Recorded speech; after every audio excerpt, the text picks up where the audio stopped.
শীতের রাতের আতঙ্ক শুরুটা এমন ছিল, বছরের সবচেয়ে শীতল রাত ছিল সেটি। কুয়াশায় ঢেকেছিল পুরো গ্রাম। মৃদু ঠান্ডা বাতাসে চারপাশের গাছগুলো এক অদ্ভুত শব্দ তুলছিল। রাত তখন প্রায় একটা। গ্রামের এক প্রান্তে থাকা পুরনো জমিদার বাড়িটা দেখলে মনে হতো যেন সেই বাড়ি সারা রাত জেগে থাকে। তার ভাঙা জানালা দিয়ে গুড়ি গুড়ি বাতাস ঢুকে শীষ দিয়ে যেন কারো নাম ডাকছিল। গল্পের কেন্দ্রে রাজীব। রাজীব এক শহুরে তরুণ, যার কাজ গল্প লেখা। বন্ধুরা বলতো সে যেন বাস্তব আর কল্পনার মাঝের দেওয়ালটাকে সরিয়ে দিয়ে কাহিনী তৈরি করতে পারে। এবার রাজীব ঠিক করেছিল গ্রামে এসে একটি সম্পূর্ণ হরর গল্প লিখবে। বন্ধু রাকেশ তাকে এই পুরনো গ্রাম সম্পর্কে বলেছিল। গ্রামটা নাকি অভিশপ্ত। এখানে প্রায় ৫০ বছর আগে এক জমিদার তার স্ত্রীকে খুন করে গাছে ঝুলিয়ে দিয়েছিল।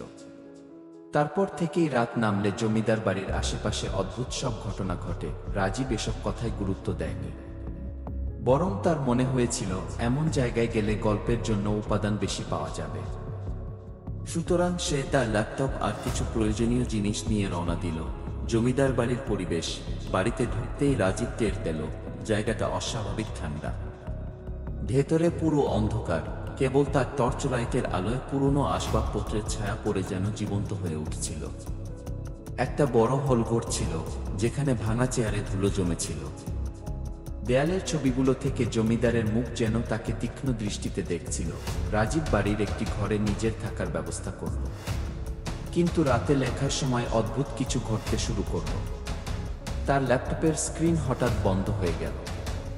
বাতাসে একটা চাপা গন্ধ এলো, যেন পচা মাংসে। ঘরের দরজাটা নিজে থেকে খুলে গেল।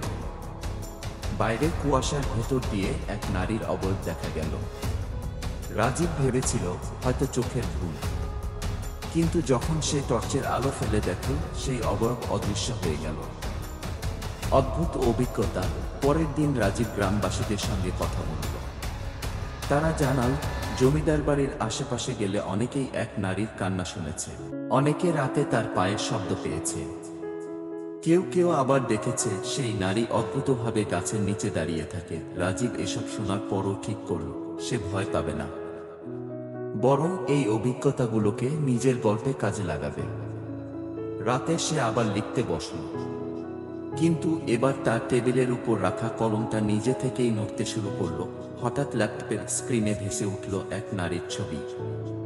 মুখটা রক্তমাখা, চোখ দুটো এত ভয়ের ছিল যে রাজীব সঙ্গে সঙ্গে ল্যাপটপ বন্ধ করে দিল।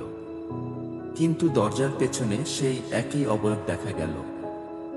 এবার সে নিশ্চিত হলো এই বাড়িতে সত্যিই কিছু আছে। আতঙ্কের চূড়ান্ত মুহূর্ত। রাত প্রায় ৩টা। রাজীব শুনতে পেল দরজায় কারা যেন থাপ দিচ্ছে। সে সাহস করে দরজা খুলতেই দেখল সামনে কিছুই নেই, কিন্তু বাতাসে সেই পচা গন্ধ ফিরে এলো। এবার সে বুঝল এখানে থাকা নিরাপদ নয়। হঠাৎই ঘরের লাইট জ্বলে উঠল। রাজীব দেখল ঘরের মাঝখানে সেই নারী দাঁড়িয়ে আছে। তার গলায় রশির দাগ, চোখ থেকে রক্ত পড়ছে। সে রাজীবের দিকে হাত বাড়িয়ে বলল, আমার গল্পটা জানো না কেন? আমিও তো তোমার মতো একজন লেখক ছিলাম।